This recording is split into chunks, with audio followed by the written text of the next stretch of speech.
12. rica. Bir zaman Isparta vilayetinin Barla nahiyesinde Nefi namı altında işkenceli bir esaretle yalnız ve kimsesiz bir köyde ihtilattan ve muhabereden men edilmiş bir vaziyette hem hastalık hem ihtiyarlık hem de gurbet içinde gayet perişan bir haldeyken. Kim bu? Üstad. Üstad. Nerede? Isparta'nın Barlalı. Nefi altındaydım diyor. Ne demek o? Ha, zulüm mü? Yok. Nefi yani yasaklama demek ama burada sürgündeyim diyor yani. Yasaklanmışım diyor. Yani normal bir insan gibi içtimai hayata, sosyal topluma girişemeyeceksin. Sen burada nasıl hapiste kal diyorlar. Sen de burada kalacaksın diyor. Nerede? Vallahi. Heh, devam. Hem de gurbet içinde gayet perişan bir haldeyken Cenab-ı Hak kemal merhametinden Kur'an-ı Hakîm'in nüktelerine. Şimdi bak bu mektubu okurken bir tefekkür etmen lazım. Burada olduğunu unut. Git sen de Barla'ya git. Filmini izlediniz mi hiç? Hür Adamı falan. Bence izle, mutlaka izle. Ha gitti de değil mi çoğu? Bir orada hayal et. Herhalde bir gitmeyen sen varsın, sana denk geldim. Bir hayal et, oradasın, yalnızsın, tecrittesin. Biraz oralar soğuk olur, serin olur. Üşüyorsun, gurbettesin, yalnızlık hissediyorsun. Kimi arar insan? En sevdiği kim varsa. Kimi anne der, kimi ah şu dostum der, kimi ablamı özledim der, kimi çocuğumu özledim der. Üstad kimi özler öyle bir ortamda?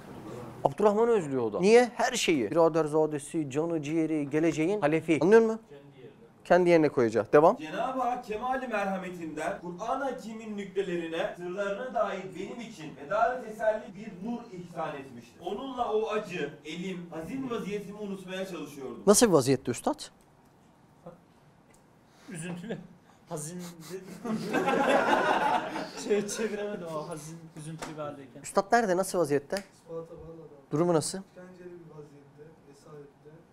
Yani hasret çekiyor. Satılı bir anda. Allah da kemal rahmetinden Kur'an'ın parça parça geliyor. Buyur abi. Söyle. Bunu işte 4 sene önce yaptığımızda da yine aynı tefekkür aklıma geldi, yine söyleyeyim de. Burada aslında en önemli şey, şimdi biz Isparta'ya gidiyoruz, orayı düşünüyoruz da hani o zamanki konjüktürle düşünmek lazım. Şimdi biz oraya gittiğimiz zaman cebimizde telefon, herkesten haberimiz var. Kim ne yapıyor, ne ediyor anında bilebiliyoruz. Ama üstadın tam sürgün dönemi, Abdurrahman'dan ayrılalı belki 4-5 yıl olmuş. En son 6. yıl, 7. yılda mektubu gönderiyor. O süreçte hiç görmüyor. Yani hiç haber de alamıyor. Aynı bir de sürgünde zaten haber gelse bile ulaştırılmıyor. Yani şey gibi hani birinin hani bu kayıp aranıyor diye bir program vardı. Hani bir insan öldüğünü duymak bile çok rahatlatıcıdır ama öldü mü ölmedi mi diye arada kalmak daha büyük bir zulümdür yani. Evet. Bir de en sevdiği kişi onun hakkında hiç bilgi alamıyor. Yani öldü mü, kaldı mı, ne yaptı, ne etti. Bıraktığı yerde çok tekin bir yer değil yani. Ankara'da bıraktı tam. Yani o yüzden bu daha büyük bir acı oluyor üstad için yani. İnsan en yakınından aynı hali hissetmesi lazım yani. En yakın hissettiği kişiler böyle 5-6 yıl haber alamıyor. Evet. Yani biz Uzakta hani hayalhanemde biri bile bir gün haber almasak bile düşünüyoruz ne yaptı, ne etti, nerede bu. Gruba yazmayana bile merak ediyoruz yani.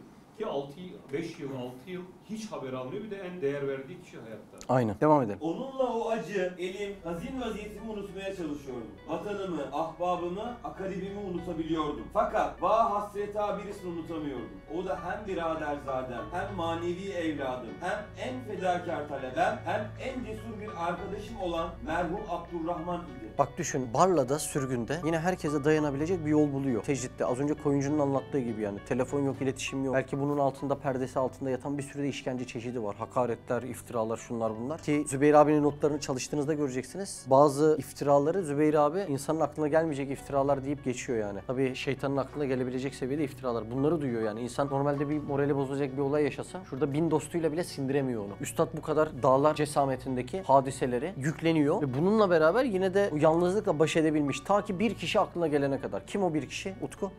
Abdurrahman. Nesi? Yeğeni. Yani biraderzadesi Abdurrahman. Sürekli aklında. Niye? Çünkü en iyi dostu, en iyi talebesi, en iyi yoldaşı, en iyi sırdaşı, her şeyini böyle kalbinde tutkulu bir şekilde bağlamış. Bu yüzden o kalbinde derin bir yara oluşturuyor. Yalnızlık zamanında bile. İnsan normalde böyle zamanlarda kendini çok düşünür. Ah benim canım yandı, geleceğim ne olur, sağlığıma bir şey mi olur diye. Üstad böyle zamanlarda ve diğer zamanlarda kendi nefsini, yani beden de nefis demek, kendi nefsini düşünen bir insan olmadığı için gönül dünyasına dalabiliyor. Ve gönül dünyasından bir isim çıkıyor böyle zamanlar için. O da Abdurrahman. Devam. 6-7 sene evvel benden ayrılmıştı. Ne o benim yerimi biliyor ki yardıma koşsun, teselli versin ve ne de ben onun vaziyetini biliyordum ki onunla muharebe edeyim, dertleşeyim. Benim bu ihtiyarlık vaziyeti zamanımda öyle fedakar, sadık birisi bana lazımdı. Şimdi mektup gelmiş. Sonra birden birisi bana bir mektup verdi. Mektubu açtım, gördüm ki Abdurrahman'ın mahiyetini tam gösterir bir tarzda bir mektup ki o mektubun bir kısmı 27. mektubun fıkraları içinde 3 zahir kerameti gösterir bir tarzda derc edilmiş. O mektup beni çok ağlattırmış ve el anda ağlattırıyor. Merhum Abdurrahman o mektupla pek ciddi ve samimi bir surette dünyanın ezvakından nefret ettiğini ve en büyük maksadı bana yetişip küçüklüğünde benim ona baktığım gibi o da ihtiyarlığımda bana hizmet etmektir. Bir dakika. Şimdi mana buldun mu mektup biraz daha?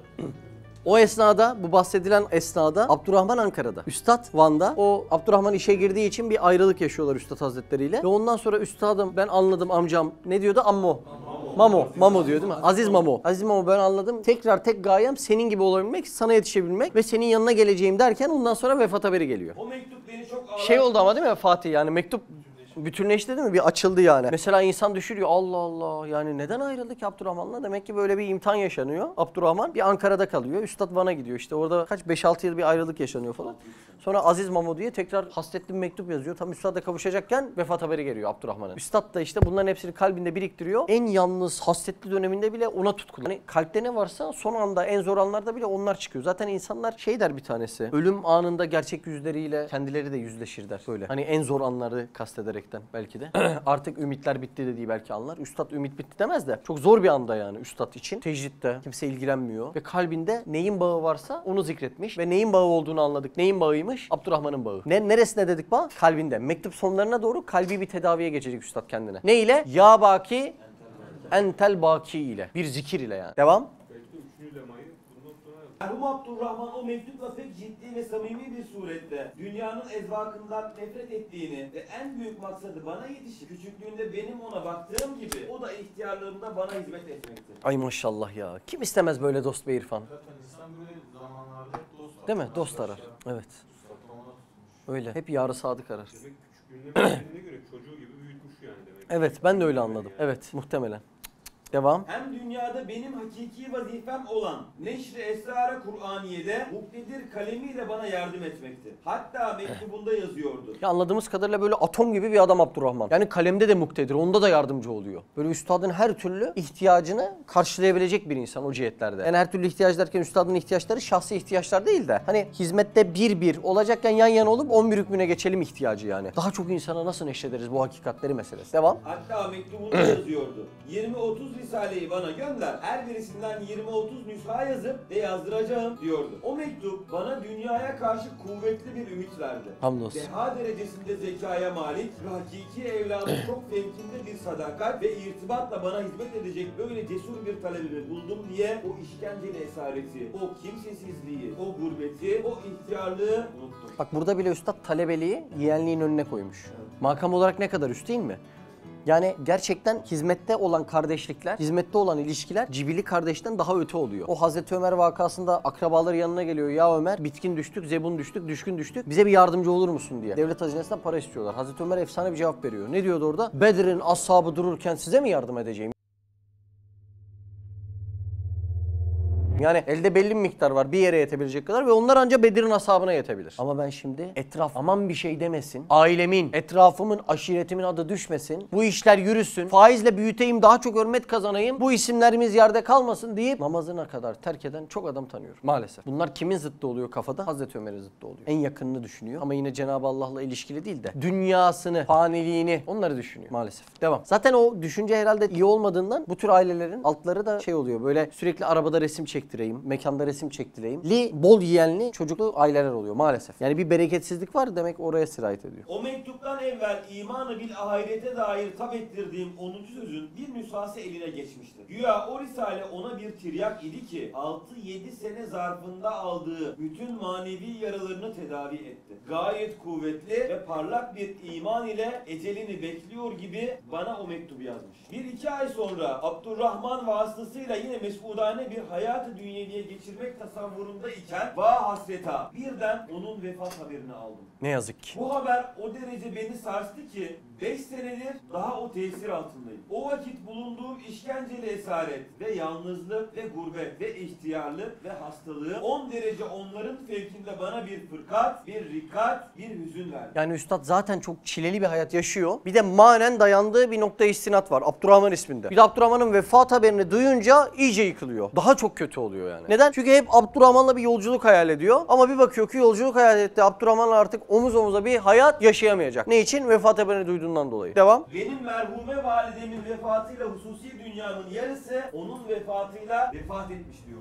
Abdurrahman'ın vefatıyla da baki kalan öteki yarı dünyamla vefat etti gördüm. Düşünsene yani. Ergenlikte bile doğru düzgün göremediği bir annesi var. Vefatıyla gönül dünyasının yarısı vefat ediyor diyor. Annesi kıymetinde birisi daha var gönlünde. O da Abdurrahman. Yani Hamet'i kıymetini anlayalım diye söylüyorum Abdurrahman'ın. Gönlünde o kadar ciddi bir yeri var. Bir insan sürekli hayallerini birisiyle kurarsa o gönlündeki insan o kadar kalbinde yer işgal eder. Sürekli neye tefekkür eder, neye yoğunlaşırsan o kişi, o meta, o altın, o nesne, o haram her şey olabilir. Kalbinde o kadar yer eder. Artık imanını onunla yaşarsın. Bu yüzden gayrimeşru şeyler kuranların imanları onun olduğu için iman onu kabul etmeyip kalpleriyle beraber söküp gidiyor. Üstad iman hayatını Abdurrahman ile hep inşa etmeye çalışmış zihninde o dönemlerde. Bu kadar da gönül bağlıyor o yüzden. Devam. Abdurrahman'ın vefatıyla da baki kalan öteki yarı dünyamla vefat etti gördüm. Bak tekrar hatırlatıyorum. Diğer bir yarıya kimi koymuştum? Öteki yarı kim?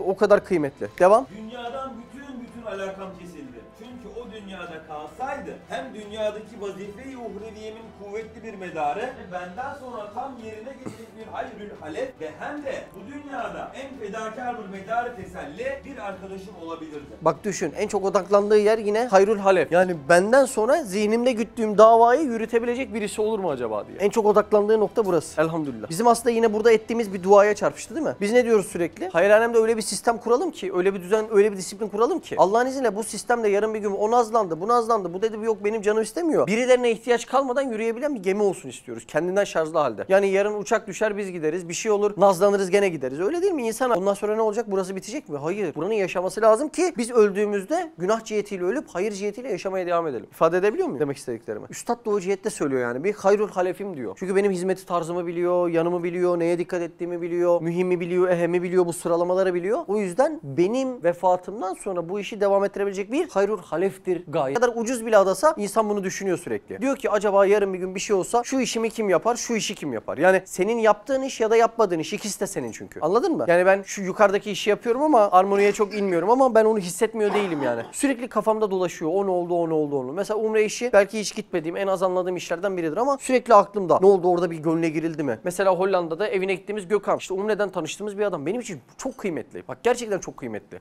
Diyorum ki yani orada bir taneye daha böyle bir şey yapılabiliyor mu acaba? Birinin daha böyle namazına, risalesine vesile olunur mu? O kişi işte sen umreden sonra değil mi? Bak umreye gittik Yusuf'la Allah razı olsun. Umreden sonra hayatını vakfetti adam. Yani bunun için hayatımızın sonuna kadarki umreler değer benim gözümde. Yani hep bunlar geçiyor aklımda. Tam böyle bir tane daha dava adamı çıkar mı? İleride daha çok genç gelir mi? O gençler buraya ziyarete gelir mi? Risale okurlar mı? Bu davayı onlar da sahiplenir mi? Çünkü yangın var yani. Geçecek gerçekten de birilerinin bunu söndürmek için daha çok omuz vermesi lazım. Birilerinin kendi şahsi hayatlarını feda etmesi lazım. Birilerinin benim anam ağlasın ki arkamdan gelenlerin anası ağlamasın demesi lazım. Ama bu insanları nasıl bulacaksın? İşte duanın hikmeti var. Cenab-ı Allah esbapları yaratıyor. O esbap ona çarpıyor, ona çarpıyor. Bir gün bir bakıyorsun tevafuken hiç tanımadığım, nasıl olduğunu bilmediğim ya da mesela Gökhan 4 yıldır beraberiz değil mi Gökhan? 4-5 yıldır. Gökhan'a geçen sordum. Hatırlıyor musun bir ay önce? Ya Gökhan biz seninle nasıl tanıştık dedim ya. Hatırlıyorsun değil mi Gökhan? Bak bilmiyorum bile yani. 5 yıldır beraber hizmet ettiğimiz kardeş. Gökhan dedi abi bir hakem daha vardı. O geldi, o gitti falan. O arada beni gel dedi. O gelmiyor, ben geliyorum dedi. Zaten hep hikayeler böyle. Hep biri birine vesile 10 kişi, 20 kişi geliyor. Hep bir kalıyor. Bak hep hikayeler böyle. Yani siz de etrafta sorun hani senin gelişin nasıl diye. Herkes hemen hemen gelirken işte istisnalar oluyor yani. Bir uğur istisnadır. Koyuncu tek gelmişti yanlış hatırlamıyorsam değil mi? Sana biri vesile olmadı. İnternetten mi? Ramazan Hoca ile gelmiş. O mu sana vesile oldu? Okumaya geldik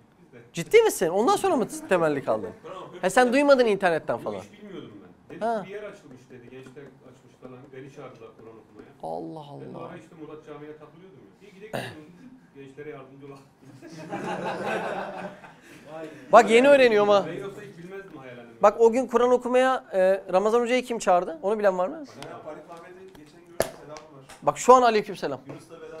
Biliyorum şeyde otoparkçılık yapıyor. Evet. Bak olayın ilginçliğine baksana yani. O arkadaş çok ilginç. O ona çarpıyor, ona çarpıyor. Şimdi insan bunu duyunca diyor ki alayından Allah razı olsun diyor tüm silsileden. İfade edebildim mi Hacı abi demek istediğimi? Yani demek ki bir odaklanmada problemimiz var bizim de. Kafamıza bir şeyleri kazımada etmede. Ne bileyim yani ben buraya gelince özellikle ana yerleri 3. kat, 4. kat, köşe ne oldu, ışık ne oldu? Ondan sonra 2-3 güne bir banyoyu, kapılar ne oldu, çizik var mı? Yani ben gezmeden rahat edemiyorum. Niye? Çünkü kıyamete kadar burayı kullanmak istiyorum. Yani bunu gezmeyen bir adamın yani kabalık gibi olmasın da böyle düşündüğüne de çok inanmıyorum. istemiyorum yani. Yani her geldiğinde direkt köşeye geç, otur, çay iç, namaz kıl, git. Ama sen hizmet eden adamsın. Yani burada senin vücudunun bir uzvu orada ama sen imanın, hatta nuru imanın oralara yetişmiyor maalesef. Bir elektriğin akımı gibi yani. Çok dar bir alanda kalmış. Gideyim, çay içeyim, çorba içeyim, öyle olsun, şöyle olsun, böyle olsun diye. Bir insanın kalbine, imanına, ahiretine kök de saldırmaz. Bu aidiyet hissi oluşturmaz bir insanda. Aidiyet hissi oluşmayınca kolektif şuur da oluşmaz. Yalnızlık çekmeyen Abdurrahman'ı bulamaz ki Abdurrahman'ın derdini de çeksin. Her hizmetin içindeki adam hizmet bilmiyor. Her hizmetin içinde koşturan adam da hizmetin oluşumunu, şu hizmet bir yerlere varsın diye deneyen bir adamdır. Bu da ben de kalayım. Allah beni alsın. Daha güzel gönüllere de ulaşalım. Onlar da kalsın. Ondan sonra bu hayalhanem ilelebet kalsın. Niye? Herkes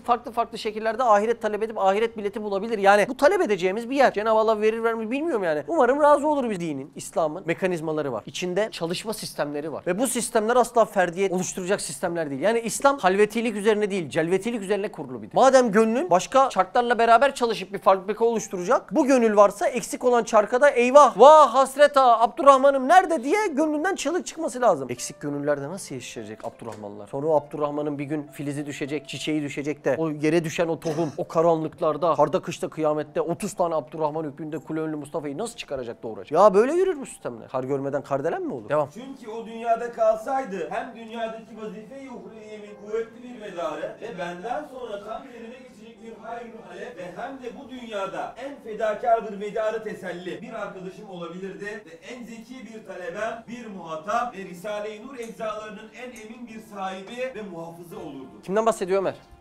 Devam. Evet, insaniyet itibariyle böyle bir zayiat benim gibi insanlara çok hırkatlidir, yandırıyor. Gerçi zahiren tahammüle çalışıyordum fakat ruhumda şiddetli fırtına vardı. Eğer ara sıra Kur'an'ın nurundan gelen teselli teskin etmeseydi benim için dayanmak mümkün olamayacaktı. Ya sevgiye bak ya. Üstad gibi dünyada görmediği dert kalmamış bir adam Abdurrahman'a bu kadar üzülmüş ya. Nasıl umutlar bunlar Yunus? Ha? İnanılır gibi değil ya. Gerçekten. Hiç üstattan gerçekten Risale'yi yıllardır okuyoruz, defalarca okuduk. Günlük 200 sayfa okuyan arkadaşlar var. Hiç üstattan böyle nasıl desem abi duygulara dokunan cümleler çok şahit oldunuz mu yani? Kendinin üzüldüğü. Ha? Çok ilginç değil mi yani? Dayanamayacaktım. Kur'an'ın nuru yetişti. Bir insan için üstadın böyle bir vavela etti yani hatırlıyor musunuz?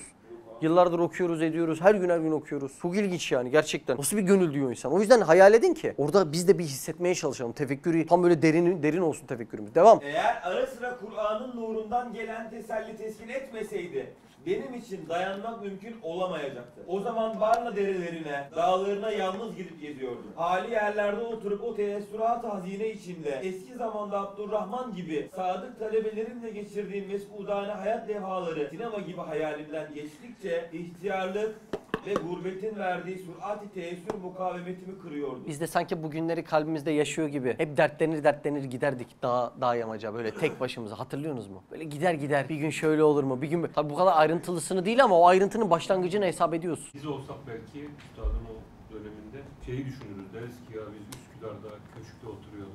Kıdemli bir yerde. Nasıl bu hale? Maaşımız da güzeldi falan.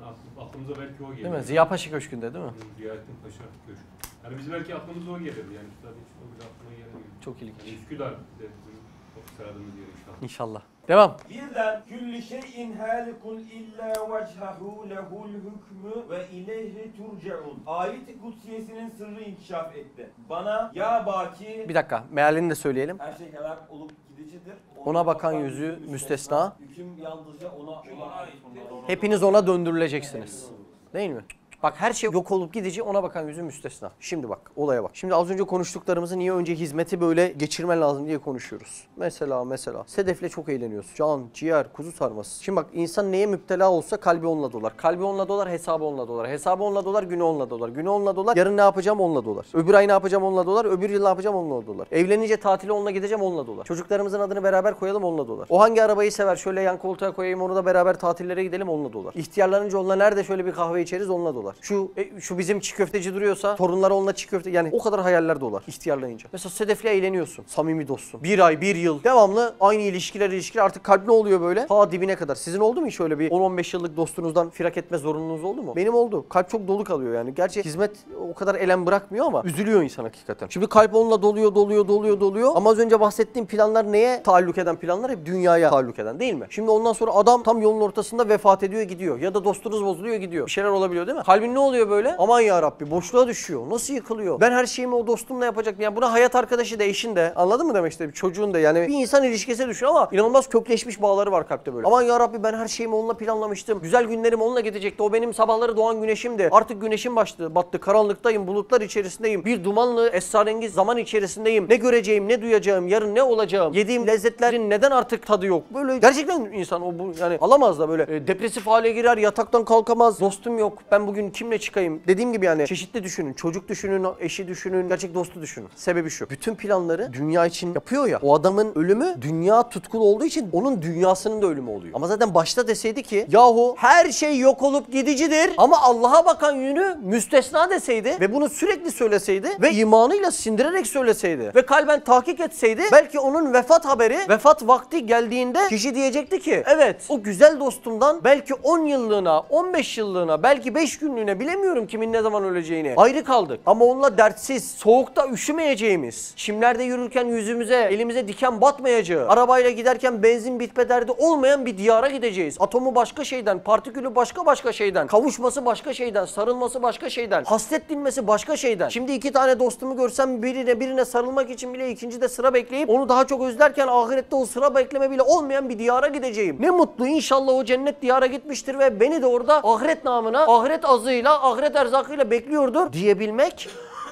Dünyaya bakan yanı değil, ahirete bakan yanı olduğu için dünyaya bakan yanı. Üstad diyor ki ya baki entel baki. Yalnız bu işlerin Allah'a bakan yüzleri ahirete ve ukbaya kadar sizi kalben ancak tatmin edebilir diyor. İfade edebildim mi? Birbirimizi de öyle sevmemiz lazım. Biz ahiret olarak işleyen çark olacağız. Sonra dünyevi lezzet de gelirse birbirimizden ne ala. Dünyevi lezzet alıp ahirete dönüş ben pek görmedim. İfade edebildim mi? Ahiret çarkı olduk. Dert, sıkıntı, tasa fark etmez. Sonra da Cenab-ı Allah birbirimizden lezzet verdi. Ya Rab, vallahi ben böyle bir lezzet beklemiyordum bu işlerin karşılığında ama senden gelen başka yüzü. İnsan elhamdülillah diyor yani. Tekrar ediyorum. Biz lezzet beklemeden, keyif, eğlence beklemeden, ya Rab senin rızanı kazanmak için ben bu ahiret fabrikasının bir çarkı olacağım diyeceğiz.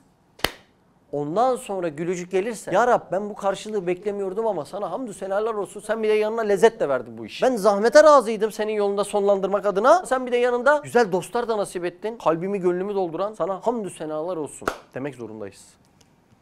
Bana ya baki entel baki, ya baki entel baki dedirtti ve onunla hakiki teselli verdi. Evet, ben o hali derede, o hazin halette, o ayet-i kutsiyenin sırrıyla Mirkat-ü Sünne Risalesinde işaret edildiği gibi kendimi 3 büyük cenaze başında gördüm. Biri, 55 yaşıma kadar 55 ölmüş ve hayatı ömründe defnedilmiş şehitlerin kabri üstünde bir mezar taşı olarak kendimi gördüm. İkinci cenaze. Zamanı Adem'den aleyhisselam beri benim hem cinsim ve nev'im vefat edip mazi kabrinde defnedilmiş olan o büyük cenazenin başında mezar taşı hükmünde olan bu asrın yüzünde gezer, kırınca bir küçük hayat suretinde kendimi gördüm. Üçüncü cenaze ise insanlar gibi her sene dünya yüzünde seyyar bir dünyanın vefatıyla, büyük dünyada bu ayetin sırrıyla vefat edeceği hayalimin önünde tecessüm etti. İşte Abdurrahman'ın vefatının hüznünden gelen bu dehşetli manayı bütün aydınlattıracak ve hakiki teselli ve sönmez nur verecek bu ayet-i kerime manayı işaretiyle imdada yetişti. فَاِنْ تَوَلَّوْ فَقُلْ Hasbiyallahu la ilahe illa huve aleyhi tevekkeltü ve huve rabbül arşil azim. Eğer senden yüz çevirecek olurlarsa de ki Allah bana yeter. Ondan başka ibadete layık hiçbir ilah yoktur. Ben ona tevekkül ettim. Yüce arşın Rabbi de odur. Evet, bu ayet bildirdi ki madem Cenab-ı Hak var, o her şeye bedeldir. Madem o bakidir, elbette o kafidir. Bir tek cilve-i inayeti bütün dünya yerini tutar ve bir cilve-i nuru mezkur 3 büyük cenazeye manevi hayat verir. Cenazeler olmadığını, belki vazifelerini bitirmiş, başka alemlere gitmiş olduklarını gösteriyor. 3. lem'ada bu sırrın izahı geçtiğinden ona iktifaen burada yalnız derim ki küllü şeyin halikul illa veçhahu ile ahir ayetinin mealini her şey helak olup gidicidir. Onun yüzü, Allah'ın zatı ve her şeyin ona bakan yüzü müstesna. Kasas suresi. Zaten 3. lemanın da başında yazan ayet. Devam. ile ahir ayetinin mealini gösteren 2 defa ya baki entel baki, ya baki entel baki. Baki olan, sonsuz olan ancak sensin ya baki diyor. Ya baki entel bak. Şimdi bak burada bak insanın yaşadığı küçük olaylar, büyük olaylar şöyle bir tecrübesel bir silsile kurdursa kendisinde efsane bir olay olur. Mesela benim dünyada gördüğüm ahirete aday olan hassas kalpli insanları Cenab-ı Allah çok çok ufak ilginç işlerle dünyadan tiksindiriyor. Benim gördüğüm. Mesela adam titiz bir adam. Dediğim başrolde profilimizde şöyle biri var. Güzel kalpli, güzel gönüllü. Tabii ki de herkes gibi dünyayı da meyledebilir. Ehli insaf bir kalbi var. Cenab-ı Allah böyle adamları hakikate nasıl aday ediyor? Ufak ufak politikalarla dünyadan ufak ufak tiksindirme politikalarıyla kalbin soğutulduğuna da zaman zaman etrafımdan örnekler görüyorum. Bu da güzel oluyor. Kalbinde bu geçici şeylerin her biri öncelikle bir dert bırakıyor. Yani bu derde dost kazığı de, bir gün böyle hayatını bağladığın bir adamın birden yolunu terk etmesi, her şeyi düşün yani. Bak tekrar ediyorum. Sürekli devam eden ilişkilerde kalp onu sonsuz tevehhüm eder. Anladın mı? Yani her gün berabersin Taha'yla. Sanarsın ki ilelebet bu adamla gidiyorsun. O adamı baki zannediyor kalp. İşte burası sorun. Anladın mı? Az önceki zikre münafi. Ya baki entel baki. Baki olan yalnız baki olan Allah'tır ya. Sen bu adamın fani mührünü, bu adamı sevdiğin için, samimi bulduğun için, canım benim ya seninle bu dünyada öleceğiz dediğin için fani mührünü siliyorsun. Cenab-ı Allah kalpte bu tür ilişkileri gayrimeşru muhabbet sayıyor. Ardından daha kavi bir şekilde, daha köklü bir şekilde bu adamın ilişkileri kalbine yerleşiyor. 35 yaşında atıyorum 10 yıl sonra, 5 yıl sonra öyle bir hal yapıyor, öyle bir şekilde ayrılıyorsunuz ki bu adamla. Dünya yıkılıyor. Diyorsun ki aman yarabbim. Ana trafo var. O şekilde bu ışık yanıyor. Daha açayım mı? Bu adamda gördüğün sevimliliğe dair her şey senin sıfatlarını bilmediğin Allah kaynaklı. Bu adamda gördüğün muhabbete dair her şey senin sıfatlarını sadece arabaya astığın Allah kaynaklı. Senin bu adamda gördüğün hoşuna giden ve baki zannettiğin her şey sıfatları baki olan, sonsuz olan Allah kaynaklı olduğun için bu adamdan Allah'a sirayet edemiyorsun bir türlü. Ebu Talip hastalığı oluyor. O da Efendimiz Aleyhisselam'ın zatını seviyor ama onu Allah'la ilişkilendiremiyor. Aynı hastalığa hak etmeden göya beraber hizmet ettiğini düşünerek sen yakalanıyorsun. Bu adamda gördüğün gözlerinin güzelliğine kadar, yaptığı yemeğin güzelliğine kadar, İrfan'ın içeri girdiğinde gülüşüne kadar, Fatih'in rahatlatıcı ses tonuna kadar, oyuncunun esprilerine, Uğur'un tatlı tebessümüne, Özcan'ın çay dağıtışına kadar bu sonsuzluğun ana trafo kaynağının sıfatlarını ezberlemekten öteye geçemediğin Allah olduğunu bilip ya baki, entel baki, ondan başka sonsuz yok. Sen de bir gün beni yüzüstü bırakıp gidicisin. Eğer öyle olmasaydı kabir tek kişilik olmazdı diyemediğimiz için içten içe fani mahbublardan sonsuzluk temayüllerimiz. Ya bu adamla çok iyi anlaşıyorum ya. Bak iç sesimi söyleyeyim bak. İç ses. Sallıyorum. İç çok iyi anlaşıyorum. Ya, bu dünyada hep beraber yürümeliyiz. Tamam mı? Ya Allah alabilir yarın yani. Ya baki entel bak. Baki olan o. Ama alınca razı gelene de 30 Abdurrahman gücünde kul önüne Mustafa verecek birazdan. İfade edebildim mi? Razı gelmeme sebebimiz de burası. O güzelliği onda baki sanıp onun devamlılığını ondan istiyoruz. Sonsuz olan Allah'ı setretmiş bir şekilde unuttuğumdan dolayı sıkıntı çıkıyor. Sonra da müsaade et kadere Cenab-ı Allah ufak ufak hayatlarından bir şeyleri alsın. Özellikle umut bağladıklarını alsın ki kalbin yalnız kalıp gerçek baki olan Allah'a tutunabilsin. Benim iki elim var ve bu iki elimle seni tutarken hakikat yanıma geldiğinde neyle tutabilirim? Evet, böyle tutarsın. O yüzden o elleri bırakacaksın ki sadece hakikat ya Rab ben anladım. Fani mevcudatın visali madem fanidir ne kadar uzun da olsa yine kısa hükmündedir. Senesi bir saniye gibi geçer. Esefli bir rüya veya hasretli bir hayal. Fani mevcudatın kavuşması bir fani. Ben bu adamdan bu dünyada istediğim kadar murat alamam. Bak ben aynı mantıkla evlilik hayatıma bakıyorum. İnsanlar tabii böyle el ele ahirete gideceklerini zannettiği için İşte bunu İbrahim'in gözlerine bakınca diyeceksin ki ya bak entel bak. İbrahim'i kim sipariş etti geldi yani? Gerçekten garip. Ya müsaade et işte Allah'a. İrfan böyle reaksiyonunu söylüyorum ya. Bak inan kendime söylediğim şeyler. Çünkü biz biraz Çukurova çocuğuyuz. Tutkulanıyoruz yani. İçimden diyorum ki ya sen mi çağırdın? Müsaade et Allah'a diyorum ya. Yani haddin mi senin ya? Tamam bir rahat bırak diyorum yani. Anladın mı? Kendime yaptığım ders. Bana 3. lemadan ziyade buradaki ya baki entel baki çok daha kalbime taalluk ediyor yani. Evet değil mi? Tam oturuyor. Bir de bize yani gönül bağlamış falan çok bize Çukurova çocuğuna uygun bir olay yani. Devam. Ya baki entel baki, ya baki entel baki beni gayet elim o hazin aletten kurtardı. Şöyle ki birinci defa ya baki entel baki dedim. Dünya ve dünyadaki Abdurrahman gibi hadsiz alakadar olduğum ahbapların zevalinden ve rabıtaların kopmasından neş'et eden hadsiz manevi yaralar içinde bir ameliyat Bir dakika bak bağlantılarım kopmasından dedi. Duydun mu İrfan? Yani kalp halat atıyor resmen. Anladın mı? Onsuz nefes alamam. Onsuz nefes alamam. Kalp böyle yani. Buna tutkulu muyum? Buna tutkulu muyum? Biraz bilir yani, kendine dürüst olan. Hayatı yalanla dolu olan adamın artık hayatı, yani gerçekliği de yalan olduğu için o adam anlayamaz. Ama biraz böyle kendine yoğunlaşan bir adam böyle bakar. Kalp böyle bu adama tutkulanmış yani. O adamdan lezzetler almaya başlıyor. Üstad niye hediye almıyor kimseden? İşte o lezzetler hizmetimin önüne geçmesin diyor yani. Yoksa atıyorum yani bir adam hediye gelse artık Uğur'u gördüğümde Uğur bana şu saati de hediye eder mi? Hiç ahiretle ilgili bir şey kalmaz ve çok tutkulu bir bağlantıdır ha bunlar. Mal ilişkisi çok tutkulu ilişkidir yani. Kardeş kardeşi boş öldürmüyor. Tutku var ortada. Anladın mı? Devam. Ya abi, insan kalbine en çok neye bağlıyorsa zaten en büyük imtihanı oluyor. Aynen öyle oluyor abi. Aynen öyle.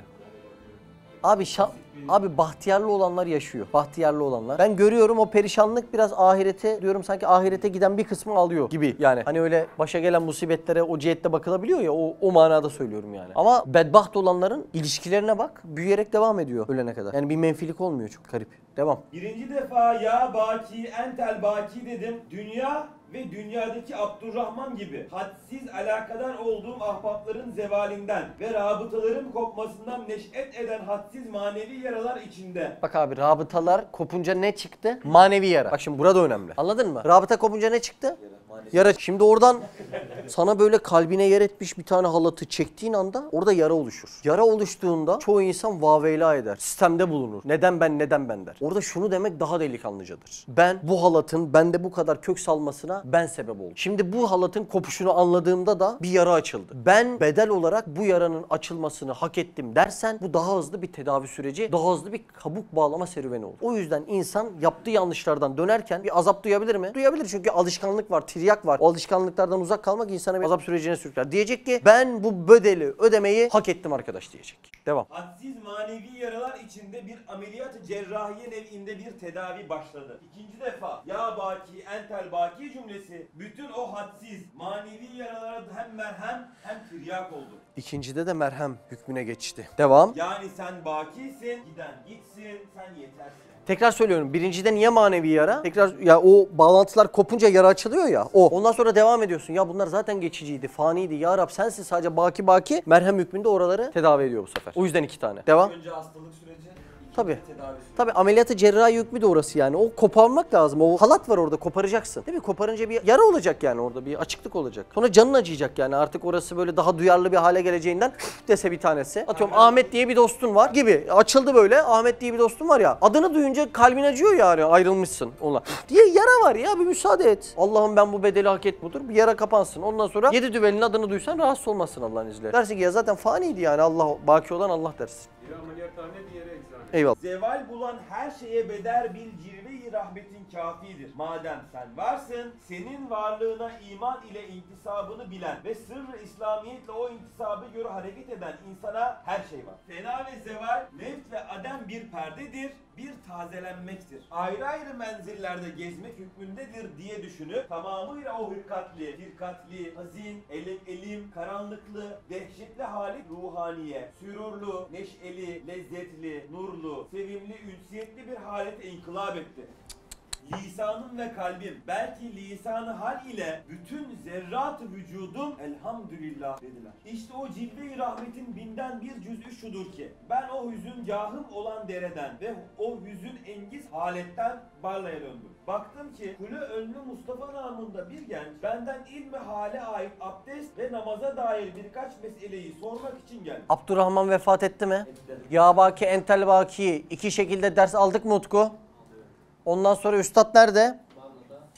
Barla'ya dönüyor. Kim geliyor? Kulönlü Mustafa geliyor ve fıkhi bir soru soruyor. Evet. Bu arada namı Kulönlü Mustafa namında bir genç geliyor. Devam. O vakit misafirleri kabul etmediğim halde Bak buralar çok ilginç ya. Üstad o esnada biraz tefekkür halinde. Eymen. Yani o dönemde. O yüzden de misafir kabul etmiyor. Yani ne yapıyor? Cenab-ı Allah ile rabıtasını kuvvetlendirmeye çalışıyor Üstad Hazretleri. Bunu da kesrette boğulmak istemiyor. Ne demek kesrette boğulmak? Kalabalıkta, çoklukta dikkatini dağıtmak istemiyor. Tek noktaya konsantre olmak istiyor. Ve misafirleri kabul ediyor mu dönemde? Etmiyor. Devam. o vakit misafirleri kabul etmediğim halde onun ruhundaki ihlas ve ileride Risale-i Nur'a edeceği kıymetler hizmeti haşiye bir. İşte o Mustafa'nın küçük kardeşi olan Küçük Ali kendi güzel, sıhhatli kalemiyle 700'den ziyade Nur Risale'lerini yazmakla tamamıyla bir fiil bir Abdurrahman olduğu gibi müteaddit Abdurrahmanları da yetiştirdi. Bu Ali o Ali. Pehlivan Ali. Mektupta geçiyor yani.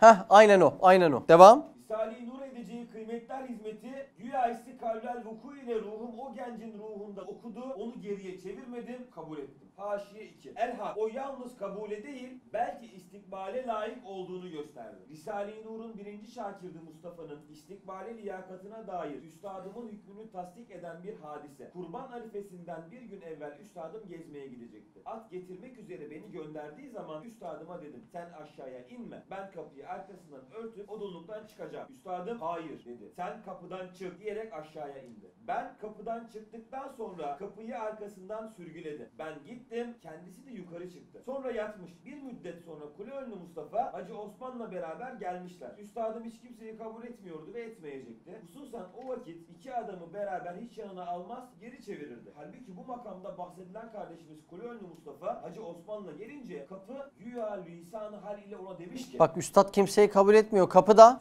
sürgülü. Yani kilitli. Çok ilginç bak. Kapı güya lisan-ı haliyle diyor ki üstadın seni kabul etmeyecek fakat ben sana açılacağım diyerek arkasından sürgülenmiş kapı kendi kendine Mustafa'ya açılmış. Demek biri bu hakikati tam idrak etse, gerçekten her şeyin kaynağı, menbaı, mehazı Cenab-ı Allah'ın olduğunu idrak etse, Ya Rab ben senin istemenle bir şeyler ancak murad edebilir ve yapabilirim dese, bu etraftaki insanlara da gönül bağlamaya gerek yok, onların da yaratıcısı sensin dese, kendi talep etmediği takdirde kilitli kapı açılır, içeriye ordu hükmündeki gönle sahip olan bir insan girebilir. O günleri yaşayabilmek için bugünlerde kalbin hazırlıklı olması lazım. Demek üstadımın onun hakkında Mustafa istikbale layıktır diye söylediği sözü istikbal gösterdiği gibi kapı da buna şahit olmuştur. Devam. sonra tebeyyün etti ki Risale-i Nur hizmetinde ve benden sonra hayrul halef olarak bir varis hakiki vazifesini tam yerine getirecek olan Abdurrahman yerine Cenab-ı Hak Mustafa'yı numune olarak bana göndermiş. Bir dakika. Üstadım Abdurrahman'dan aldığı lezzet nasıldı İrfan? Her beklediği olay onunla var olmuş gibiydi. En iyi dost, en iyi talebe, en iyi kardeş. Hayatımın yarısı, kalbimin yarısı. Bak o gönderdiği neymiş biliyor musun? Numune. Bugün ben senden kocaman bir çelikten bina yaptıracak olsam desem ya bana bir numune getir. Şu kadar numunesini gönderirsin. Numune aslının çok ufak ve konsantre edilmiş bir hali gibi yani. Üstadın beklemeden kapının lisanı hal ile buyur ettiği Kuleönlü Mustafa acaba kalbini nasıl mutmain eder? Allahu alem. Çok ilginç değil mi? Biz de bu yolda Allah'ın izniyle son nefesimize kadar gidersek, belki çok gönlümüzü bağladığımız ama mevsimlik işçi hükmünde birçokları bir yaprak gibi sonbaharı görünce düşüp gideceklerdir. Biz o gün diyeceğiz ki Ya Rab gönlümü bağlamıştım, yalnız bu dersi aldım, Ya Baki Entel Baki dedim, senin benden razı olursan neleri verebileceğine iman ettim diyeceğiz ve bir gün kapıdan hiç beklemedik bir misafir gelecek. Bir bakacağız, asıl ben bunlarla hizmette yeniden hayat bulacakmışım, yeniden nefes alacakmışım. Bu dediğimi gördük mü görmedik mi? Ya gördüklerimiz de numuneyse? Mustafa numuneyse o zaman değil mi? Eyvallah. Devam. Sonra tebeyyün etti ki Risale-i Nur hizmetinde ve benden sonra hayrul halef olarak bir varis hakiki vazifesini tam yerine getirecek olan Abdurrahman yerine Cenab-ı Hak Mustafa'yı numune olarak bana göndermiş ki senden bir Abdurrahman aldım. Mukabilinde bu gördüğün Mustafa gibi 30 Abdurrahman o vazife-i diniyede sana hem talebe hem biraderzade hem evladı manevi hem kardeş hem fedakar arkadaş vereceğim. Evet lillahi ilham 30 Abdurrahman'ı verdi. O vakit dedim ey ağlayan Ya bura çok fena ya. Artık işler tebeyyün etti değil mi İrfan? Her şey ortaya çıktı. Beyan oldu. Anladı mı? Her şeyi, bütün hakikatleri anladı mı? Anladı. Kalp çok ağlamış mıydı? Ağlamıştı. Çok sızlamış mıydı? Sızlamıştı. Kırılmış mıydı? Evet, paramparçaydı. Ey ağlayan kalbim. Kaç yıl? Uzun süre. Madem bu numuneyi gördün, yani Cenab-ı Allah'ın neleri yapabileceğine şahit oldun artık. Ve onunla o manevi yaraların en mühimini tedavi etti. İki cihan yürüyebilecek dostun eksikliğiydi en büyük yara. Sair bütün seni müteessir eden yaraları da tedavi edeceğine kanaatin gelmelidir. Bir insan bir kez yaşasa ve kanaat kanaat etse, bir kez yaşatan Allah'ın devamında da yaşatacağına iman etmez mi? Eder elbet. Devam. İşte ey benim gibi ihtiyarlık zamanında gayet sevdiği evladını veya akrabasını kaybeden ve beline yüklenmiş ihtiyarlığın ağır yüküyle beraber firaktan gelen ağır gamları da başına yüklenen ihtiyar kardeşler ve ihtiyara hemşireler. Benim vaziyetimi anladınız ki sizinkinden çok şiddetliyken madem böyle bir ayet-i kerime tedavi etti, şifa verdi. Elbette Kur'an Hakim'in eczane-i kudsiyesinde umum dertlerinize şifa verecek ilaçları vardır. Eğer iman ile ona müracaat edip ve ibadetle o ilaçları istimal etseniz belinizde ve başınızdaki o ihtiyarlığın ve gamların ağır yükleri gayet hafifleşecektir. Bu mebhasın uzun yazılmasının sırrı ise merhum Abdurrahman'a ziyade dua-i rahmet ettirmek düşüncesidir. Bak insan okuyunca şunu da diyor. Ya arkadaş olayı anladık da çok uzun çekmemiş mi acaba mektup diyor. Bak o kadar değer veriyor ki üstad. Mektubu uzun tutmamın sebebi merhum Abdurrahman'a dua hükmü olsun diye diyor. Olaya bak ya. Devam. Sizi usandırmasın. Hem sizi belki ziyade müteellim edecek en acıklı ve nefret verip ürkütecek en dehşetli yaramı gayet nahoş, elin bir suretle size göstermekten maksadım Kur'an Hakim'in kutsi tiryakı ne derece harikulade bir ilaç ve parlak bir nur olduğunu göstermek. Kur'an eczanesinden bu yaralara tedavi için sadece evde Kabe TV izlemek, sadece Kur'an'ı hatmetmekten öte Kur'an'ı anlayabilecek sırlar ve nurlarla da derin bir alaka kurmak icap edecektir. Ve bir gün kapıdan hiç beklemedik bir misafir gelecek. Bir bakacağız asıl ben bunlarla hizmette yeniden hayat bulacakmışım. Yeniden nefes alacak.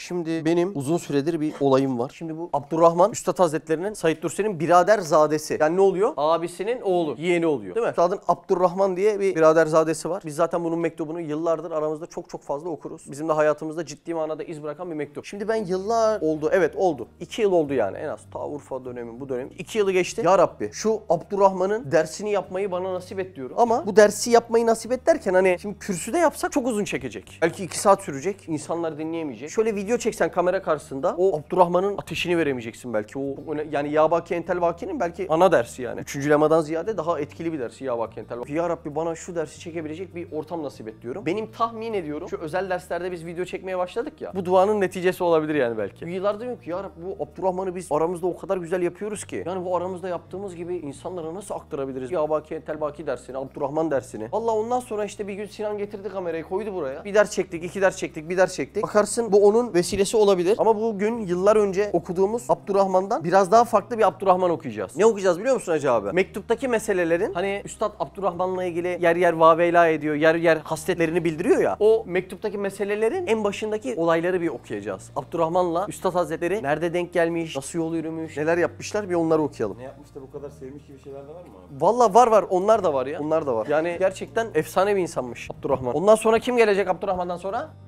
Kule önlü Mustafa gelecek Allah'ın izniyle. Başla abi. Şöyle yavaş tane tane meseleyi anlayalım. Şu an lemalardaki yeri okumuyoruz. Birazdan okuyacağız. Önce şu bir abi makale derlemiş o makaleyi okuyoruz. Onur başla en başta. İngiliz işgali altındaki İstanbul'un içtimai sahnesinde karşımıza birlikte çıktılar. Bediüzzaman ile Abdurrahman. Rus esaretinden henüz dönmüş olan Bediüzzaman'ı bir gölge gibi takip eden, bıyıkları henüz terlemiş olan Abdurrahman abisinin oğludur. Ama üstadın ruh ve gönül dünyasını fetheden bu genç gerçekte biraderzadeden çok öte, çok başkadır. Manevi evlattır, arkadaştır, talebedir, kardeştir, fedaidir, sırtını dönebileceği adamdır, varlığına itimaden ölümü gülerek karşılayabileceği emin bir varis. Kimden bahsediyor? Devam. Israrlar karşısında kabullendiği Darül Hikmetil İslamiye azalığından dolayı aldığı maaşın zaruret miktarını alır, gerisini ise muhafazası kaydıyla genç Abdurrahman'a teslim eder. Bediüzzaman'a göre zaruret miktarı ölmeyecek kadar. Sade bir elbise, tek bir ayakkabı ve ertesi güne kadar yaşatacak bir gıda. Üstad o dönem maaş alıyor doğru mu? Evet. Peki maaşın zaruretini kullandıktan sonra kime teslim ediyor? Biraderzadesi Abdurrahman'a teslim ediyor. İman hizmetinde kullanmak için. Devam. Bir kase çorba yahut haşlanmış tek bir yumurta. En fakir insanın ulaşabileceği miktar. İmkanlarıyla asla mütenasip olmayan bu fakirane hayatı genç dimağında koyacak yer bulamayan Abdurrahman. Niçin bu kadar iktisat ediyorsun amca diye sormaktan kendisini alamaz. Ben sevada azama tabi olmak isterim. Sevada azam ise bu kadar tedarik edebilir. Ben ekalliyet-i müsrifeye tabi olmak istemem. Bediüzzaman'ın ömrü boyunca hayat düsturu ettiği cevabını anlayabilecek durumda değiliz. Kimse de anlamıyor zaten. Hayır, zeka kıtlığından bahsetmiyorum. Anlamak, yaşamaktır. Eyvallah. Yaşayamıyoruz. Eyvallah. Şeytaniyetin kaynağı cehalet değil, amelsiz bilgidir. Zekatını verdim, yerim. Bir daha okur musun? Şeytaniyetin kaynağı. Şeytaniyetin kaynağı cehalet değil, Amelsiz bilgi. bilgidir. Eyvallah. Zekatını verdim, yerim. Helal kazandım, benimdir. Benim kazancımdır, eğlenirim. Ama Bediüzzaman farklı düşünüyor ve farklı yaşıyor. Eli herkesin yiyebileceği kadarına uzanıyor. Yüzü en muzdariplerin gülebileceği kadar gülüyor. Daha fazlası bize helal olmaz diyor. Biz kimiz? Müslümanlar. Biz in şumulüne dahil değiliz. Orada biz yokuz. Hiçbir zamanda olamadık. Abdurrahman da biraz tabiatının, biraz da yaşının iktiza ettikleriyle biz kafilesinin dışında kalır. Amcasının bize helal olmaz deyip kendisine emanet ettiği parayı gönlünce harcayıp bir yılın hasılatını heba eder. Amcasının dünya malını tahkir etmesi ve paraya ehemmiyet vermemesinden cesaret almış, kendisine duyduğu derin şefkati de lehine kullanmıştır. Nitekim bir gün birbirlerinden habersiz kısa aralıklarla Üsküdar vapurundan inerler. Çamlıca'daki Yusuf İzzettin Paşa Köşkü'nde yaşıyorlar. Oraya çıkacaklar. Olayı anladınız değil mi? Üstad ne yapıyor hacım? Bir yıllık parasını Şey veriyor Abdurrahman'a. Abdurrahman'a veriyor. Onu da hıfzetsin. Zaruretin harici. Zaruretin haricinde ileride kullanacak. Peki Abdurrahman ne yapıyor bunun karşılığında? Parayı yanlış olsa harcıyor. Harcıyor. Daha dikkatli dinle. Parayı alıyor. Zaten amcamdır yani. Ha baba ha amca. Ne fark eder diye. O biriken parayı Abdurrahman ne yapıyor? Harcıyor. Vapurdan iniyorlar. Evet. Mesafeli abi. O Yusuf İzzettin Paşa Köşkü'nde. Aynı köşkte kalıyorlar. Şimdi şu cümle çok önemli. Devam et. Orada mı kalmıştın? Tabi birbirlerinden habersiz iniyorlar. Ha buyur.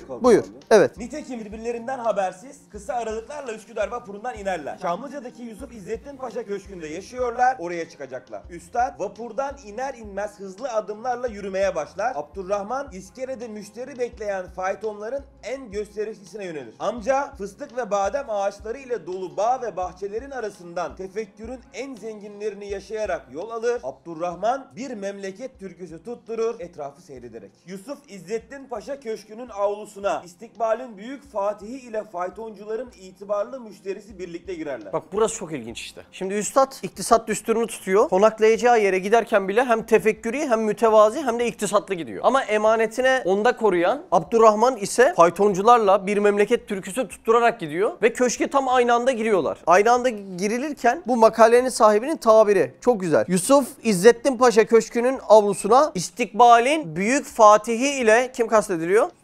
Bediüzzaman Said Nursi. İstikbalin büyük fatihi ile faytoncuların itibarlı müşterisi kim kastediliyor?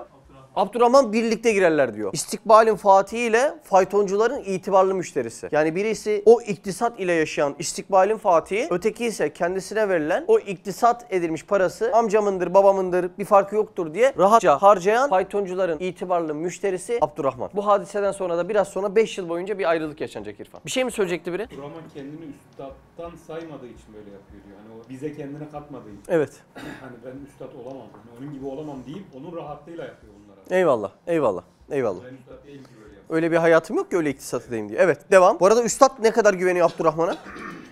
Talebem, kardeşim, yoldaşım yani gelecekteki halefim nazarıyla bakıyor. Devam. Yusuf İzzettin Paşa Köşkü'nün avlusuna istikbalin büyük fatihi ile faytoncuların itibarlı müşterisi birlikte girerler. Amcanın çehresine yayılan şefkat dolu tebessümünü boğazdan daha derin gözlerinden kanatlanan buruk bir ifade gölgeler. Köşkün salonuna amcasının arkasından giren Abdurrahman'ın kalbi huzursuzdur. Hayatı tehlikeye girmiş bir kuş gibi çırpınmaktadır. Sana teslim ettiğim paraları getir ele Abdurrahman. Ne parası? Abdurrahman genç ve İstanbul'un debdebeli hayatına meftundur. Mecburiyetle parayı harcadım amca der. Bu para bize helal değildi, millet malıydı. Niçin sarf ettin? Abdurrahman boyun büker, ezilir, küçülür. Madem ki öyledir, ben de seni vekil harçlıktan azl ile kendimi nasp ettim diye devam eder amca. Yani bunun sonucunda Abdurrahman'ı azlediyor. Azletmek ne demek oluyor? Makamından düşürmek oluyor değil mi? Yani daha öncesinde çok büyük payelerle üstadın bir hayali vardı Abdurrahman'la. Bunun için iktisat ettiği parasını dahi yanında ona emanet ediyordu. Bu hadiseden sonra sonra bütün bu vazifelerden, belki gelecekteki hayallerinden azlediyor. Devam. Vekil harçlıktan azledilmiş olmak üzere Abdurrahman'ı ama yine de amcasının itibarlı hayatını paylaşmaktan, onunla birlikte yaşamaktan memnundur. İngiliz işgaline karşı amcasının yazıp bastırdığı Futuvat-ı Sitte Risaleciğini en tehlikeli ve en hayati noktalarda pervasızca, korkusuzca hep o dağıtır. En tehlikeli vazifeler onun cesaret ve gayretiyle hayat bulur. Amcası ve davası uğrunda günde 1000 defa ölmeye hazırdır. Evet, Abdurrahman çok fedakar ve cesaretli biri. Yani yaptığı belki bir tane üstadla tam uyuşmayan bir şey yapıyor. Ama bu hadiseyi çıkardığımızda bütün fedakarane ve kahraman bir insan Abdurrahman. Sadece her insanın düştüğü düşüyor yani. Devam. Bir gün İstanbul hayatı bitecek, amcası ile birlikte Van'a dönecek, Ermeni ve Rusların yakıp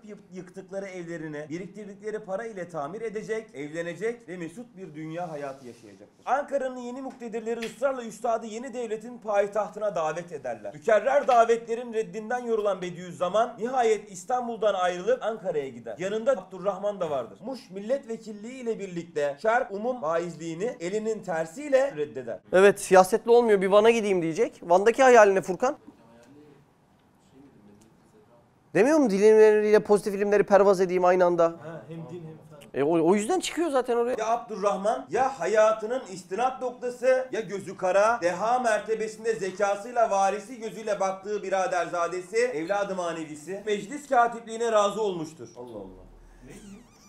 Meclis katipliğine razı olmuştur. Bu Abdurrahman değil mi? Evet abi. Tamam. Gözlerimin önünde 87 yıllık bir sahne. Üstad ızdırap ve elem içinde elini öpmek için eğilen Abdurrahman'ın başını sıvazlıyor. Çarp treni hareket etmek üzere. Üstad gidiyor. Nereye gidiyor? Bana.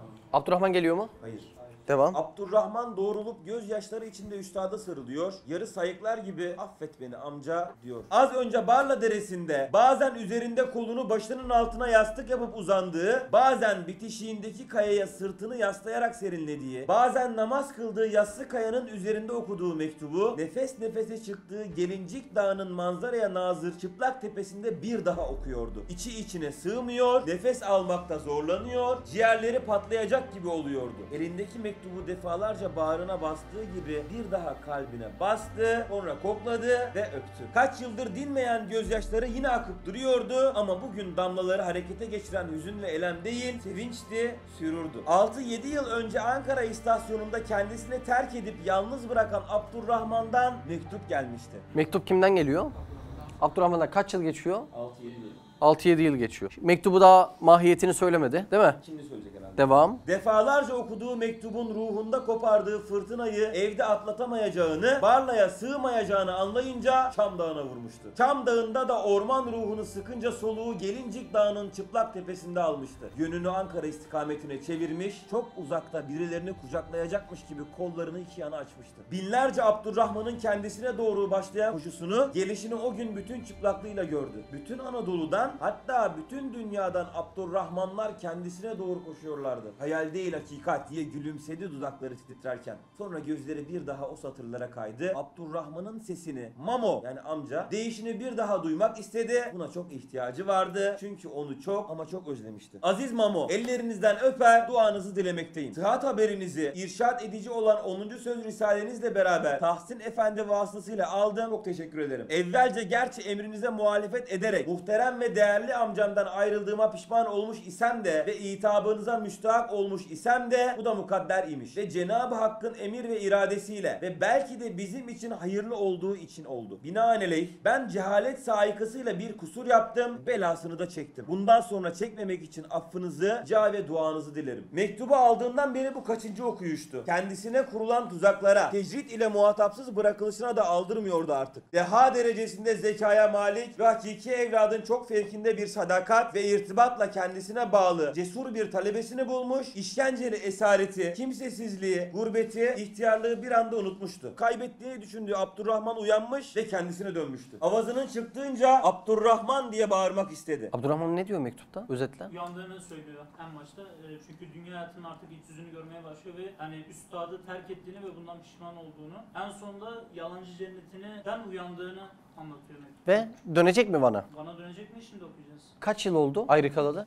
6-7 yıl. Devam. Üstad 40'lı yaşların sonunda yani. Biz hep üstad deyince aklımıza hep yaşlı hali geliyor da şu durumlarda daha çok yaşlı değil yani. Ha, evet evet değil mi? Genç. İlk ayrıldığında 42 yaşında, şimdi 48 yaşında yani. Eyvallah. Eyvallah. Genç hali yani. Devam. Bu akşam dağda kalmak istemiyordu çünkü Barla Abdurrahman'a birkaç adım daha yakındı. Son 2 ayın ümit ve hayalleri geride dehşetli bir hüzün ve elem tufanını bırakarak birden yıkılmıştı. 2 ay önce işkenceli esaret, gurbet ve ihtiyarlık hayatına saadet rüyaları ile son veren mektubundan sonra Abdurrahman'ı beklerken vah hasreta ki vefat haberi gelmişti. Ne demek vasıta? Sen burada geçiyor. Sen nereden biliyorsun onu? Kürtçeden mi? Ha, Kürtçeden mi çıkardın? Ha tamam.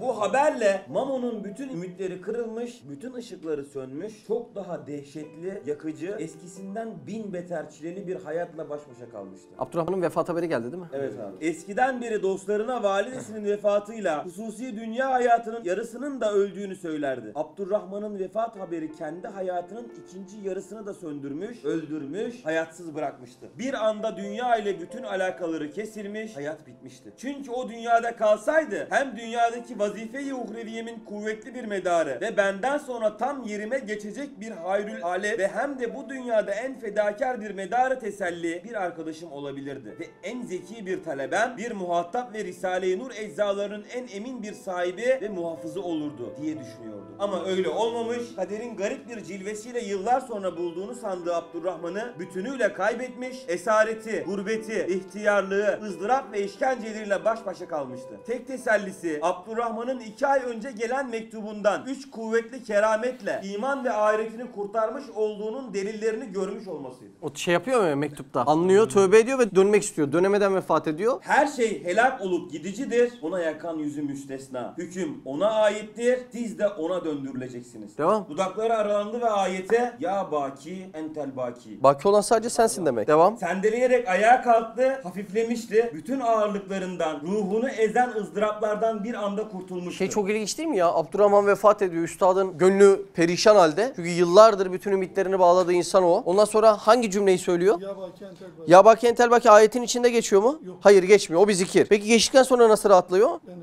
Abdurrahman'ın gidişinden sonraki aldığı yarayı her şeyin yani sadece Allah'ın baki olduğunu, Abdurrahman'ın da zaten gelip geçici olduğunu anladık. Bunu diyeceksin ki bağlansın. Konu Abdurrahman çünkü. Abdurrahman da faniymiş. Diyeceksin ki bu okuduğumuz boşa gitmesin. Öyle her şey dersen o şey dışarıdaki Müslümanlık o. Herkes diyor onu. Allah var diyor, faize de giriyor işte. Böyle bağlayamıyor adam yani.